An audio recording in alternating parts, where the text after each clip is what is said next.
बिस्मिल्लाहिर्रहमानिर्रहीम। Fair trial with Malik Hamidullah Awan के साथ आपकी खिदमत में हाज़िर हूँ। जैसा कि नाज़रीन आप जानते हैं कि इलेक्शन 2024 8 तारीख को ख़त्म हुए, अभी तक नताइज के आने का सिलसिला जारी है।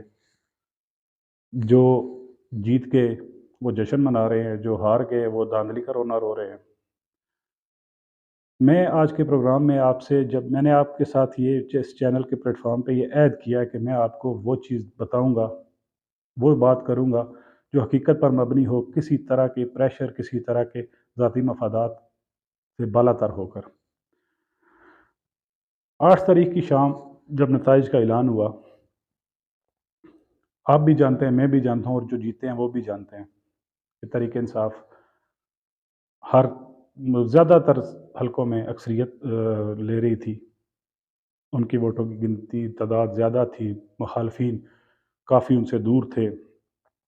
फिर यकसर ऐसा क्या हुआ, क्यों हुआ कि तहरीक-ए-इंसाफ, नून लीग जो काफ़ी पीछे थी वो अब तकरीबन तहरीक-ए-इंसाफ के बराबर जा पहुँची है। क्यों हुआ? इसके पस पर्दा हक़ाइक़ क्या हैं? ये बात तो मैं आपके सामने बिल्कुल क्लियर कह रहा हूँ कि मैनिपुलेशन हुई। क्यों हुई? मेरा मकसद आज के प्रोग्राम में ये है कि मैं आपको ये बताऊँ कि क्यों हुई। इमरान खान साहब पौने 4 साल इस मुल्क के ऊपर हुक्मरानी करके गए। उनकी कारकर्दगी, उनकी अहलियत आप पौने 4 साल कारकर्दगी में ढूँढ लें खुद कि वो क्या थी। बाकी उनकी जो टीम है, उसकी भी कारकर्दगी आप देख लें कि पौने 4 सालों में वज़रा की म्यूज़िकल चेयर ही खेलते रहे वो। 3-3 माह बाद कलमदान चेंज होते रहे वज़रा के।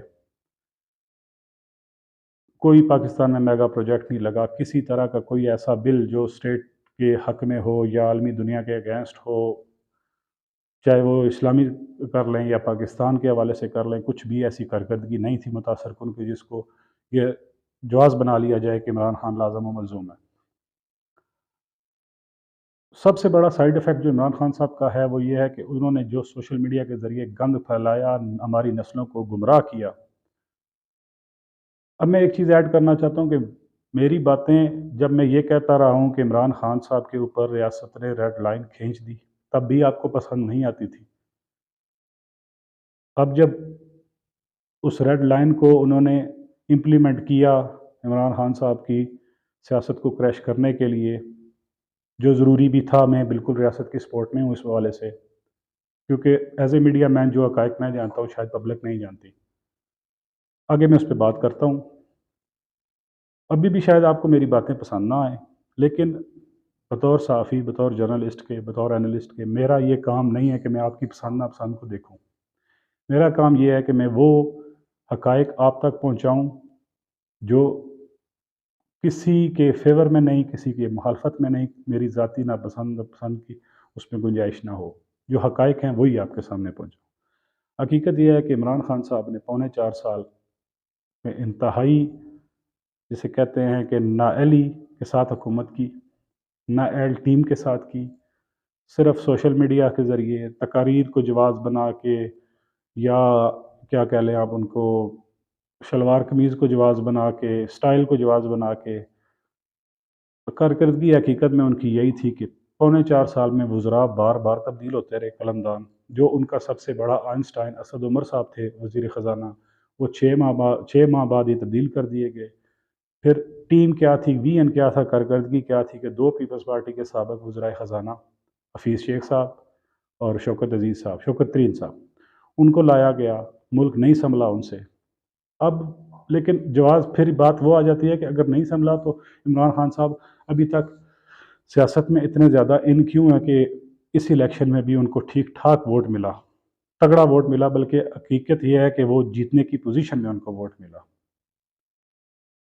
वो वजह सिर्फ़ इतनी है कि सोशल मीडिया के ज़रिए एक गुमराहकुन एजेंडा जो वो फैलाते जा रहे हैं, जिससे ना ही नौजवान नस्ल को इस चीज़ से गर्ज़ है कारकर्दगी क्या थी, ना ही नौजवान नस्ल को इस चीज़ से गर्ज़ है कि उस बंदे का वीएन क्या है, वो कैसे इस मुल्क को सँभाल सकता है। बस एक बात के उनको सिखा दी गई है कि जो तरीक़े इंसाफ का होगा, उसी में शऊर होगा, बाकी सारे जो है ना वो वैसे ही हैं, कोई पटवारी है, कोई किस तरह है, कोई किस तरह है। सबसे बड़ी तो मैं कहता हूँ गुमराही यही है कि जब आप किसी सियासी लीडर को किसी पैमाने में तोलते हैं, तो उसकी पैमाना है कारकर्दगी, उसके कौल व फ़ेल में तज़ाद ना हो। इस तरह की एक मिसाल भी हमारे तरीक़े-इंसाफ़ के दोस्तों के पास नहीं है। बहस लंबी हो जाएगी, मैं इस पे आगे भी एक प्रोग्राम कर चुका हूँ। अब मैं आता हूँ असल 8 मई 8 फरवरी के इलेक्शन पे।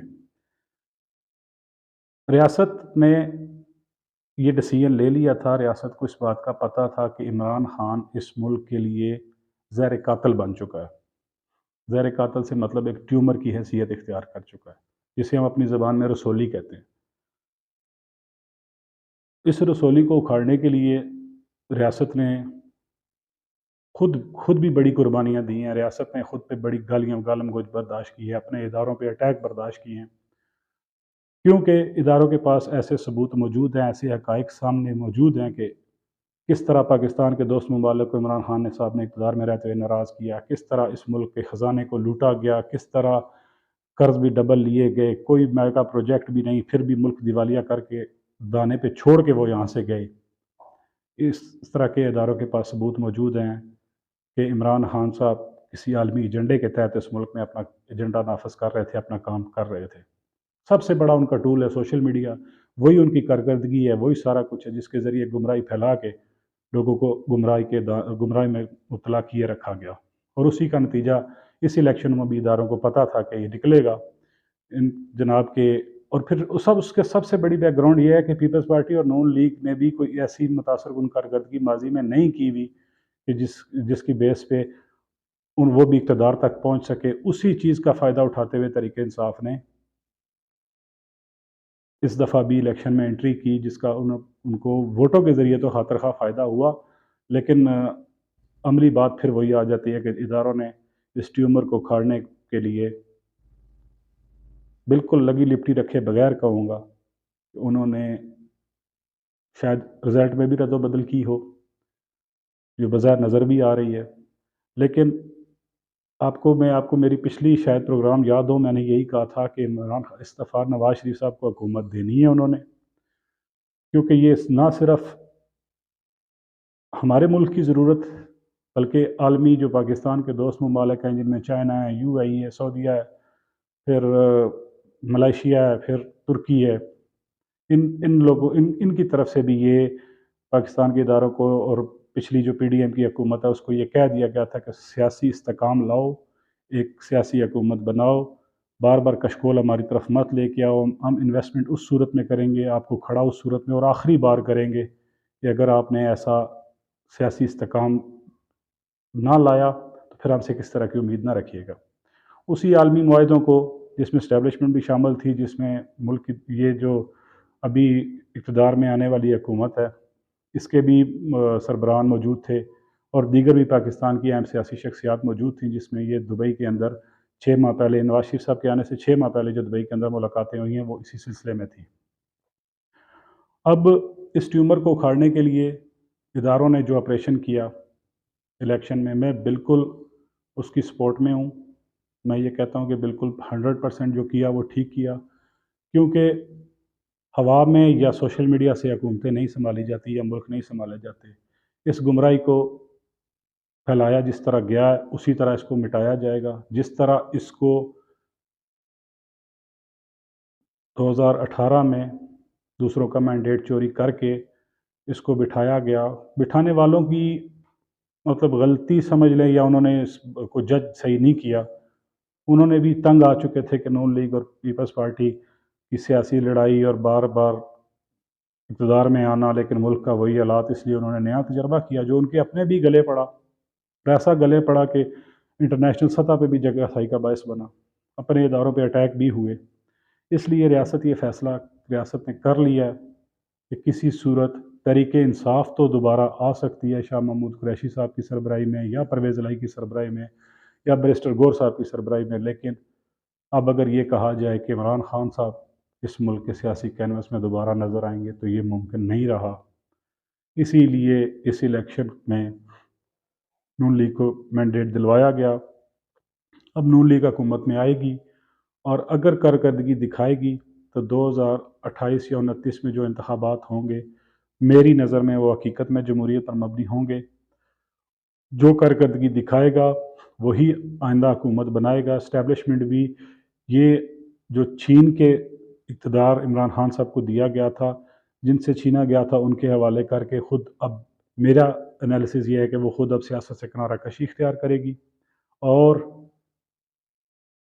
इस हुकूमत को चलने में मदद फ़राहम करेगी। हुकूमत के कर इस मुल्क में माशी कारकर्दगी या मईशत को बेहतर करने में जो अनासर आड़े आएँगे, माफियाज़ आड़े आएँगे, उनको कुचलने में हमारी इस्टेब्लिशमेंट मदद करेगी। लेकिन बहरहाल बार-बार मैं आपको यही कहता हूँ, यही खुशखबरी सुनाता आया हूँ, अब भी मैं सुना रहा हूँ कि 2024 से इंशाअल्लाह इस मुल्क के सुनहरे दौर का आगाज़ होगा। 2029 तक इंशाअल्लाह ये मुल्क बहुत बेहतरी की तरफ जाएगा। आखिर में मैं सिर्फ़ उन दोस्तों से मुखातब होता हूँ कि जो अभी तक इस उम्मीद पे हैं कि शायद इमरान खान साहब दोबारा आ जाएँ, दोबारा वो हुकूमत में चले जाएँ। पहली बात है कि इमरान खान साहब ने माज़ी में कोई ऐसे तीर नहीं मारे और दूसरी बात ये है कि उनकी जो गुज़श्ता कारकर्दगी और उनके जो लिंक्स हैं या जिस तरह की वो इंटरनेशनल ताकतों के मोहरे हैं, उनको दोबारा इक़्तिदार में किसी ने नहीं आने देना। या पाकिस्तान का वजूद बच सकता है या इमरान खान साहब। इसलिए ये उम्मीद छोड़ दें, अपनी एनर्जियाँ, अपनी तवानाइयाँ इस एहतजाजों में लगा के खुद जेलों में जाएँ, एफआईआरें काटें, आपके पास फ्यूचर पड़ा है। मैं एज़ ए हमदर्दाना अपने दोस्तों, भाइयों, बच्चों से ये कहता हूँ कि ये रियासत के खेल है, रियासत बेहतर तरीके से कर सकती है। आप इस चक्कर में मत पड़ें।